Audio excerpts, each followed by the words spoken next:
Mesdames et messieurs, bonsoir et bienvenue à cette émission de On s'en parle. Des nouvelles de la politique fédérale avec le député fédéral du Bloc québécois en Abitibi-Témiscamingue, M. Marc Lemay. Monsieur Lemay, bonsoir. Bonsoir. Ça fait longtemps, hein? Ça fait longtemps, mais vous êtes toujours le bienvenu et vous acceptez même dans des conditions... Dites pas qu'on est en vacances.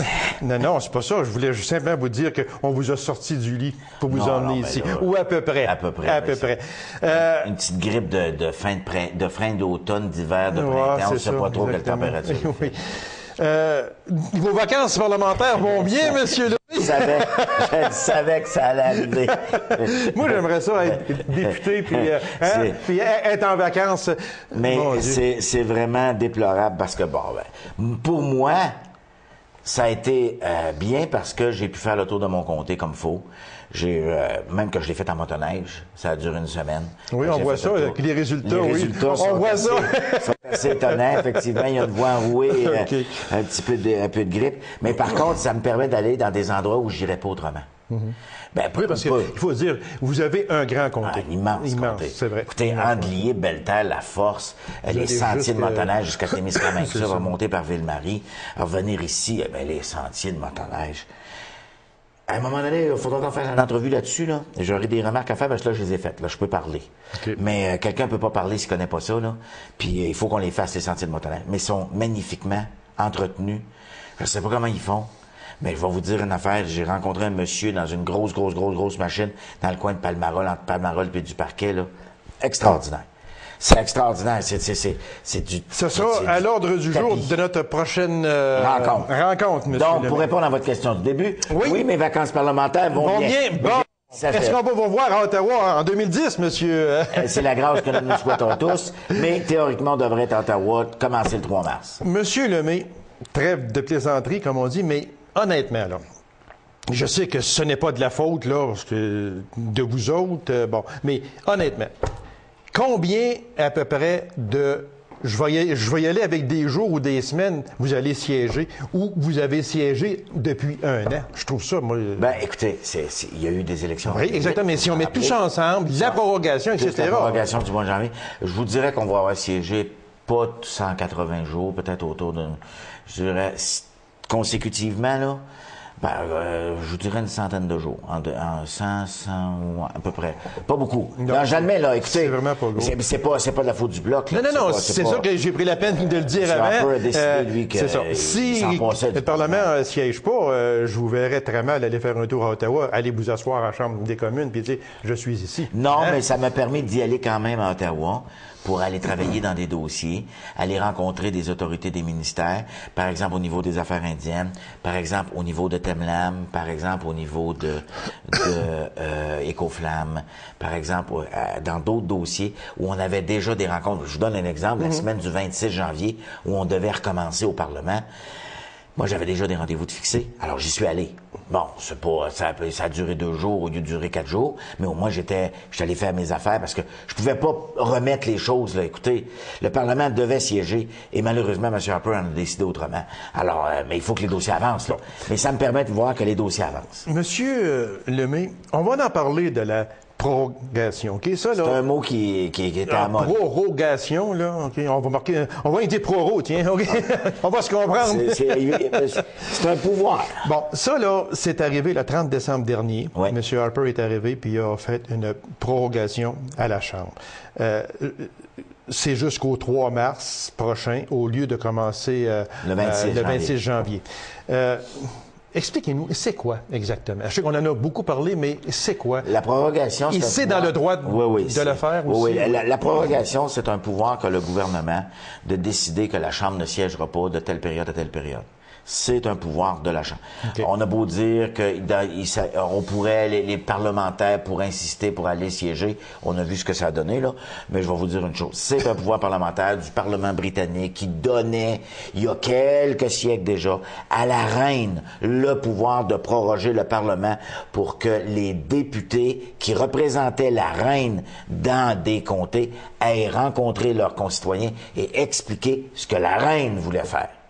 Bon, ça, on vient de faire un tour là, au niveau historique. Maintenant, dans la vie de tous les jours, la prorogation, ça empêche le gouvernement de siéger, ça empêche de répondre aux questions, ça empêche d'avoir l'air fou devant les 10 000 journalistes qui sont ici pour les Jeux olympiques, ça empêche beaucoup de choses, et c'est ce que voulait le gouvernement. Il voulait pas avoir de questions sur son retour de Copenhague, il voulait pas avoir de questions durant les Jeux olympiques sur l'affaire Omar Khadr, il voulait pas avoir d'autres questions parce qu'il y a 10 000 journalistes qui scrutent tout ce qui se passe au Canada, et en plus de ça, comme c'était passé, M. Harper a décidé qu'il sacrait son camp dans le coin d'Haïti ou ailleurs pour, durant le temps de la prorogation. Mais c'est un pouvoir qu'a le gouvernement. Est-ce qu'on peut dire, M.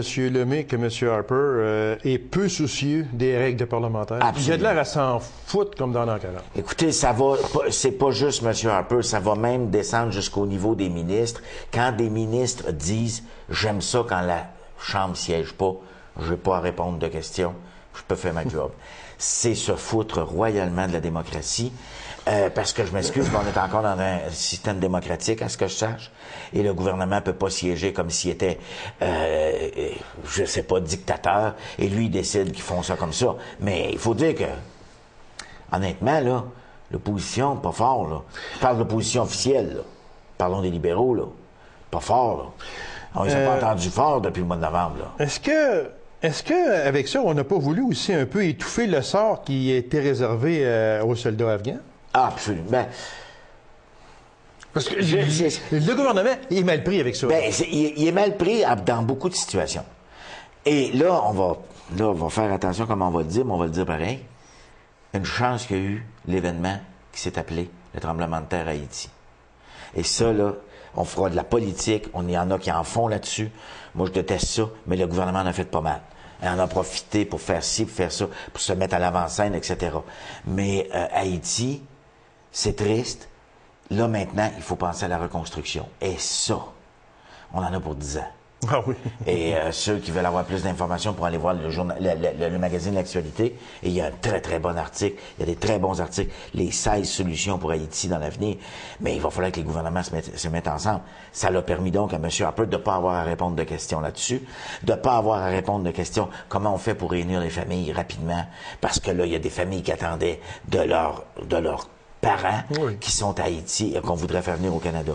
Écoutez, c'est clair que la prorogation, c'est pire que le bâillon parce que on peut pas poser de questions au gouvernement. Même si à la période de questions, il n'y a pas beaucoup de réponses, au moins on était là et on va l'être à partir du 3 mars. Mais à partir du 3 mars, il est mieux de se préparer parce qu'il va trouver le temps long. Là. Quelles conséquences graves qu'on pourrait dire peut avoir cette prorogation-là? Honnêtement, grave, je ne saurais pas dire. Mais dans les faits, c'est une atteinte à la démocratie. Le Parlement doit siéger et voter des lois. Grave, je vous dirais qu'il y a des lois qui ne seront pas adoptées. Il y a des lois qui vont, puis là, je peux vous dire une affaire, le gouvernement qui va vouloir nous presser pour nous dire il faut adopter rapidement ces projets de loi, s'il vous plaît. Tu avais juste à proroger, toi, là? On était prêt à recommencer le 26 janvier. Fait que prends un numéro. Puis, prends ton temps. Ça va être clair que ça va être ça à partir du 3. Pas pressé, là? Est-ce qu'on peut dire qu'à ce moment-là, vous allez tout faire ou à peu près pour ralentir les travaux en chambre? Non. Je dirais pas pour ralentir, c'est pas vrai. Mais je dirais que si c'était pas pressant le 26 janvier, pourquoi ça le deviendrait le 5 mars? Oui, il va Regarde, c'est aussi simple que ça. C'est pourquoi là qu'on se précipiterait pour faire tout rapidement. Là. On va le faire comme du monde. Entre autres, il y a des projets de loi sur la justice qu'on va revoir. Ça, c'est clair, parce que là, tous les projets de loi du gouvernement reviennent.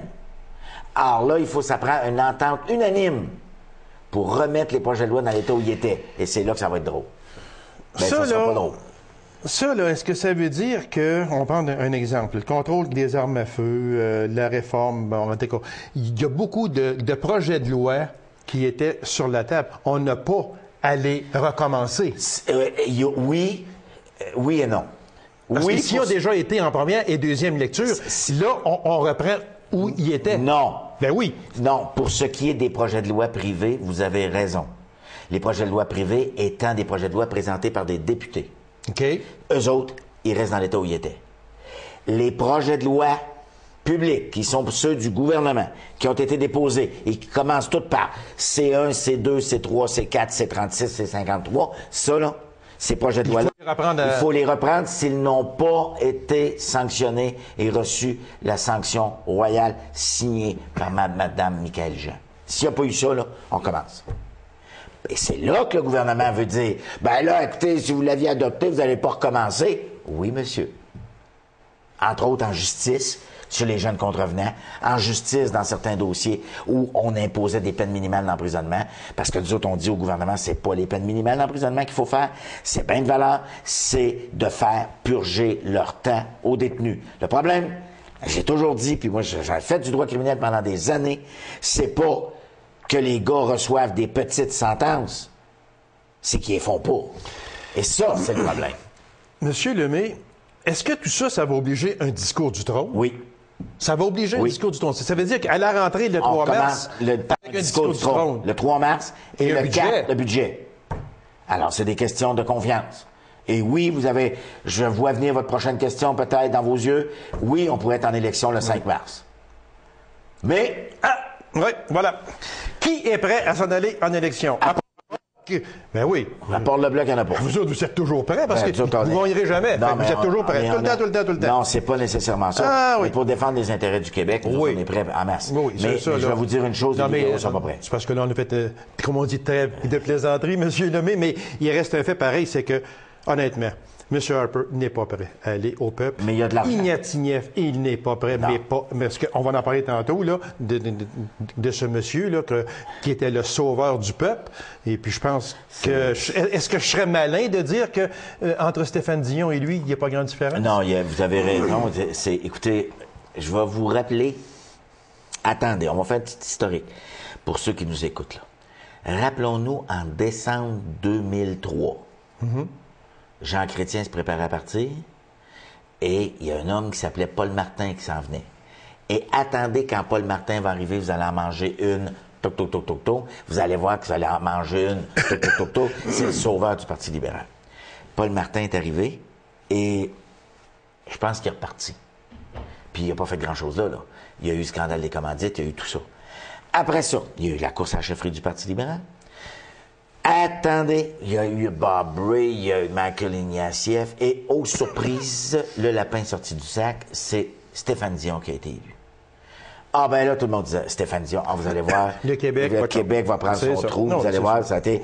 Et là, qu'est-ce qui s'est passé? On a eu l'élection, et M. Dion n'est plus là. Arrive le sauveur d'entre les sauveurs. Et là, c'était le sauveur. Oui. Tout le monde le disait sur la colline parlementaire, Michaëlle Ignatieff. C'était le 4 décembre 2008. Ça fait pas un siècle, là.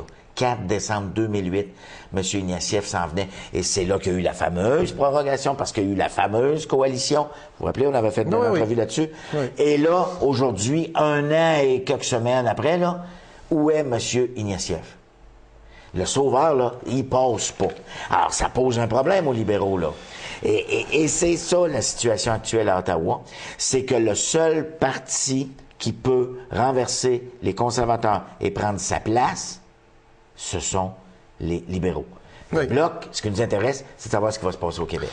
Bon, mais... Monsieur Lemay, dans tout ce brouhaha-là, là, parce qu'il faut l'appeler comme ça, là, parce que quand on regarde... je suis pas plus d'un parti que de l'autre. Moi, je suis assis ici, puis il faut que je sois neutre, et je le suis. Mais quand on voit tout ça, de la manière que M. Harper dirige notre pays, de la manière qu'il agit, qu'il se fout des lois complètement, expliquez-moi quelque chose, vous. Oui. Le dernier sondage, parce que là, on enregistre l'émission le 16 février. Oui. Dernier sondage... Le 15 de février, un sondage sur la popularité des chefs. Oui, monsieur. Monsieur Harper, 85 Monsieur Layton, 52 Monsieur Ignatieff, 40 Monsieur Harper à 85 Expliquez-moi la... C'est la contradiction du système. C'est... En fait, la population canadienne n'est pas si imbécile que ça. Parce qu'à ce que je sache, on en fait encore partie, et ils sont pas fous. Et les Québécois non plus. Si on décortique un peu ce sondage-là, restons sur la scène canadienne. La population se dit, ouais, un peu, il fait des affaires qui n'ont pas de bon sens, mais on connaît son programme. On sait où ce qu'il veut aller. Puis quand il dit qu'il le fait, il le fait. Bon. On a passé à travers la crise. Il a fait ce qu'il dit qu'il ferait. Bon. Ignatieff, on ne l'a pas vu. On ne sait pas ce qu'il est. On ne le voit pas. Il n'y a pas d'idée. La seule chose qu'il dit, c'est les Canadiennes méritent mieux que M. Harper. Ouais, puis? Et M. Layton a un capital de sympathie. Oui. Parce qu'on sait, malheureusement, qu'il est atteint d'un cancer qu'il va régler probablement. On y souhaite, oui, ça c'est bien évident. Exactement. Mais quand on décortique, quand on ramène ça au Québec, maintenant, on sait que, bon, le Bloc est en avance, etc., les sondages nous le disent tout. Mais, il reste encore dans la région de Québec, Chaudière-Appalaches, où les conservateurs sont encore en avance. Oui. On comprend pas, on essaye de comprendre, mais on le regarde comme ça.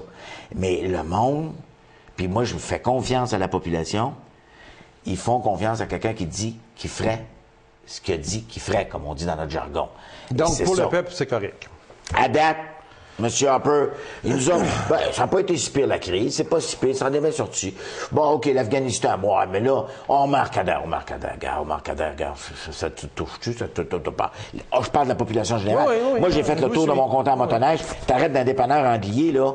Bon, vous dire une affaire, là. Andlier, là.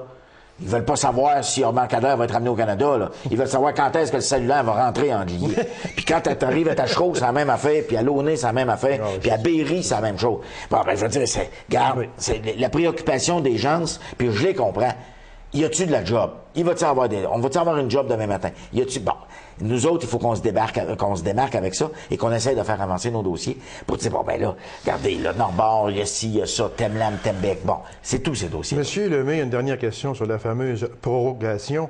On dit que M. Harper pourrait avoir recours à ça à tous les ans. Oui. Il veut faire son président américain qui ferait son discours sur la nation à toutes les années. Moi, je suis pas plus ou moins d'accord avec ça. Parce que si on proroge, là, à la longue, ça risque de lui jouer de mauvais tours. Parce que là, il y en a qui en trouveront pas drôle. Et à un moment donné, les libéraux vont peut-être se réveiller puis ils vont dire, bon, ben là, c'est assez. On s'en va en élection. Mais pour l'instant, moi, je vais vous dire, si M. Harper veut faire son discours sur l'état de l'Union ou sur l'état du Canada, ben qu'il le fasse pendant qu'on n'est pas là au Parlement ou qu'il retarde un peu l'ouverture du Parlement. Mais il faut que le Parlement fonctionne pour que des lois soient adoptées. Oui, c'est sûr. C'est clair. Puis pour moi, on peut pas se permettre de proroger à toutes les années. Qu'il commence plus tard s'il veut, mais qu'il dise à tout le monde, qu'il arrête. Ce que j'aime pas là-dedans, c'est de jouer à la cachette, au chat et à la souris. Qu'est-ce qu'on fait? On le fait-tu, on le fait pas? C'est comme ces sénateurs. Très vitement, M. Lemay, oui. Remaniement ministériel Jean-Pierre Blackburn. Il y en a eu un? Oui, il y en a eu un. Avec une démotion. Mais pour ce qui est de M. Blackburn... Ancien combattant et ministre d'État à l'Agriculture. Bon, mais il reste... Monsieur Blackburn, si on s'en rappelle, là, pas fait grand-chose à DEC, à part centraliser tout ça à Montréal. À des bouts où nous autres, on n'est pas d'accord pantoute avec cette décision-là, puis qu'on essaie de convaincre son successeur, M. Lebel, de ramener ça dans la région. Puis ça, c'est urgent, parce qu'il faut que les décisions soient prises en région pour le développement régional, pas prises à Montréal. Ils savent même pas c'est où Macamic, avec tout le respect que j'ai pour Macamic. Oui. Alors, il faut que ça soit ramené en région. Ça, c'est un. Deux, quand il était ministre du Revenu, pas fait grand-chose là, lui, non plus. Fait que pauvre ancien combattant. Bonne chance. Mais par exemple, que ça l'a surpris, c'est M. Paradis. M. Paradis aux ressources naturelles. Comment il va faire pour défendre les sables bitumineux? Puis ça va être assez difficile parce que on a vu que la chute de son parti au Québec est rendue à 75 d'insatisfaits. Écoutez bien ça. Je vais vous parier. Puis on y a des témoins, là. Il y a une couple de milliers de personnes qui nous écoutent, là. Il y a des témoins, là. Voici comment il va nous faire ça.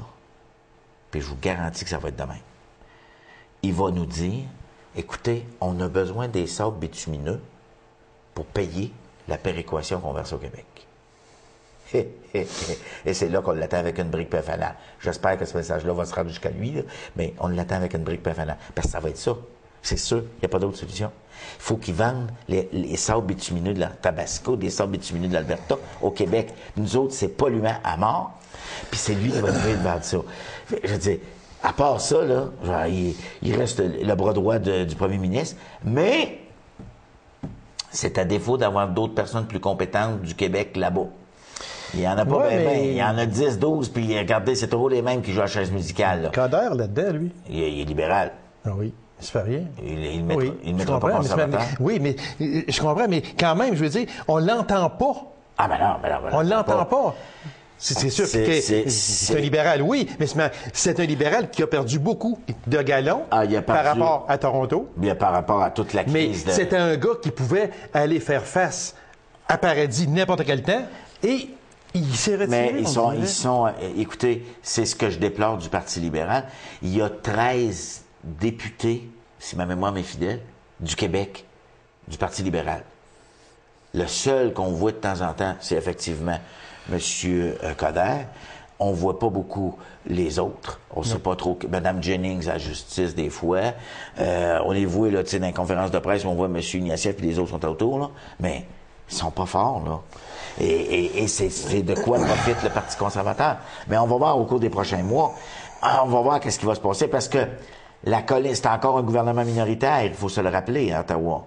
Alors, est-ce qu'il y aura des élections en 2010? Moi, je vous parierais que non. Non. Mais je pense qu'il n'y a pas personne qui en veut. En tout cas, moi, je trouve que M. Coder, c'est le gars qui pouvait faire face à M. Paradis n'importe quel temps, puis que moi, je le trouve très silencieux. Il est très silencieux. Il y a eu une démotion terrible. Martin Cochon, il a rentré dedans, comme on dit, mais c'est par rapport à toute la gamique de Toronto. Comme dirait quelqu'un que je connais, il a pris son trou. Il a pris son trou. Le déficit. Fin novembre 2009, on l'attendait, il était à autour de 36,3 milliards pour les 8 premiers mois. Ça pourrait atteindre 50 quelques milliards à la fin de mars 2010. Depuis le 1er avril 2009, les revenus ont chuté de 18,3 milliards, soit 11,9 et les dépenses des différents programmes gouvernementaux ont augmenté de 19,8 milliards ou 15 À pareille date, l'an passé, on avait un surplus. Oui. On va s'en sortir quand même. La pire erreur qu'ont faite les conservateurs, c'est pas compliqué. C'est de réduire la TPS, la TVQ, mais en fait, c'est la TPS de 2 points. Y a-tu quelqu'un ici, aujourd'hui, qui s'est rendu compte que la TPS était plus à 7 mais qu'elle était rendue à 5 Il n'y a pas personne. Personne. Sauf qu'avec ça, on perd 10 milliards par année. 10 milliards par année qui ne rentrent pas dans les coffres de l'État. Ils veulent pas revenir là-dessus. On a essayé de faire des démarches auprès de M. Flaherty pour y expliquer. C'est complètement ridicule. Il y a des dépenses, il y a des choses qui n'ont pas de bon sens et ils le savent. Ils le savent très bien. Mais il va continuer là-dedans. On espère, par exemple, j'ai hâte de voir le prochain budget là, qui va être déposé le 5 mars, mais j'ai hâte de voir ça parce que ça s'enligne pas beaucoup. Et M. Flaherty a laissé entendre qu'il n'y aurait pas de nouveaux programmes. J'espère qu'il n'y en aura pas d'autres, là. Mais qui investissent dans les programmes qu'ils ont déjà. Et il y a un programme qui est excessivement important. Il faut qu'il continue. C'est le programme d'infrastructure. Ça, là, il faut que ça continue pour nous sortir de la crise. Parce que dans les régions comme la nôtre, on a besoin de ça pour refaire nos aqueducs, nos égouts, nos rues. Ah oui, c'est sûr. Ça, c'est clair. Moi, je veux en revenir. On a parlé un peu, mais j'aimerais ça revenir au Parti libéral, M. Lemay. Quand on disait tantôt que M. Ignatieff, malgré tout le respect que je peux avoir pour un homme politique, c'est vraiment pas beaucoup mieux que M. Dion, à qui on a montré la porte cavalièrement. Est-ce que ce serait pas lentement, mais sûrement, paver la voie à M. Bob Rae, qui, lui, il s'est essayé d'être chef de parti sans succès en 2006 et en 2008. Est-ce que ce serait pas un peu... on commence à paver la voie à M. Bob Rae? Il y a un problème. Bob Rae, il y a un problème. C'est l'Ontario. Oui. Écoutez, quand il était premier ministre de l'Ontario, pour le NPD, là, il y a 1 ou 2 décennies, là, il a mis dans le rouge l'Ontario pendant une couple d'années. Ça a pris les conservateurs de Mike Harris pour arriver pour ce qui a appelé le retour du gros bon sens, là, comme dans le temps. Le problème de M. Bob Rae, il est là. Et les Ontariens, malheureusement, font et défont les gouvernements avec 106 comtés sur 308. Ah oui, c'est sûr. Alors, il faut qu'ils passent en Ontario. That's the question, comme diraient les francophones. Et est-ce que ça veut dire que M. Rae, en Ontario, il n'est pas populaire plus que ça. Passe pas pantoute. Ça veut dire qu'il pourrait passer au Québec et dans les Maritimes et dans les provinces de l'Ouest? Il pourrait passer... Mais il serait passé pour... Il y aurait un problème, parce qu'il faut qu'il passe en Ontario. Il n'y a pas le choix. Il n'y a pas un homme politique ou une femme politique qui va être premier ministre du Canada s'il ne passe pas en Ontario. Ça, là, oubliez ça. Mais un homme ou une femme politique peut être premier ministre s'il ne passe pas au Québec. On a-tu la preuve actuellement? Bon, alors, mais en Ontario, c'est impossible. Il y a 106 comtés, et de ces 106 comtés-là, il faut qu'il y en cherche 80. Il n'y a pas le choix. C'est aussi clair que ça. C'est mathématique. Alors, bonne chance à M. Rees s'il veut y aller. Mais il y a d'autres noms. Mais il y a une chose, par exemple. Il y a une chose. Puis là-dessus, là, je vais vous le dire ouvertement, jamais, jamais les libéraux vont mettre dehors un chef avant une campagne électorale. Non, c'est sûr. Alors, ben, c'est sûr. Non, parce qu'ils vont se servir de la campagne électorale pour... S'ils ne passent pas, c'est clair. Il y a 2 hommes politiques qui vont jouer leur carrière politique à la prochaine campagne électorale. Il y en a 2. Il y a M. Ignatieff et il y a M. Harper. C'est ça. C'est clair. Exactement. Monsieur Lemay, en terminant, parce qu'il reste à peine 2 minutes, je vais vous faire fâcher juste un petit peu. On va parler du Sénat. 5 nouveaux sénateurs, ce qui donne une majorité conservatrice. Ça donne une majorité conservatrice au Sénat, mais faites attention aux 5 indépendants. Oui, exactement. Parce qu'il n'est pas majoritaire. C'est ça. Donc, il y a 5 indépendants qui vont jouer les troubles-fêtes, ça, c'est certain. Le problème, c'est que les projets de loi, ils ne sont pas encore arrivés au Sénat. Vous avez compris? Oui. Projets régionaux, très vite, là, c'est sûr que ce sera quoi les priorités pour Marc Lemay dans son comté? Là, ben, c'est clair qu'il faut une refonte de l'assurance-emploi et surtout, le gros dossier, c'est la crise forestière et la crise agricole. Et là, il y a deux énormes dossiers. Vous avez parfaitement raison. On est en train de mettre en place des choses. On est en train de regarder. Moi, j'ai rencontré beaucoup toute la coalition du Témiscamingue, ici, même dans la région d'Abitibi-Ouest. Au niveau agricole, on s'entend, il faut trouver des solutions et d'urgence. Ça, c'est clair. Au niveau de la crise forestière, là, il faut développer des nouveaux marchés. Il faut qu'on revoie tout ça. Deuxième et troisième, les transformations c'est sont excessivement et importantes. le retour des jeunes en région. Voilà. Il faut que le projet de loi C-288 passe. Oui, c'est exactement. C'est les incitatifs fiscaux. Et les incitatifs fiscaux pour que nos jeunes reviennent en région. Pour les régions. Ah oui, absolument. Monsieur Lemay, merci beaucoup. Allez soigner votre grippe, puis on se reverra sûrement. Merci. C'est moi qui vous remercie. Alors, mesdames et messieurs, merci d'avoir été là. Et on se donne rendez-vous à une prochaine émission. Donc, on s'en parle. Au revoir et bonne semaine.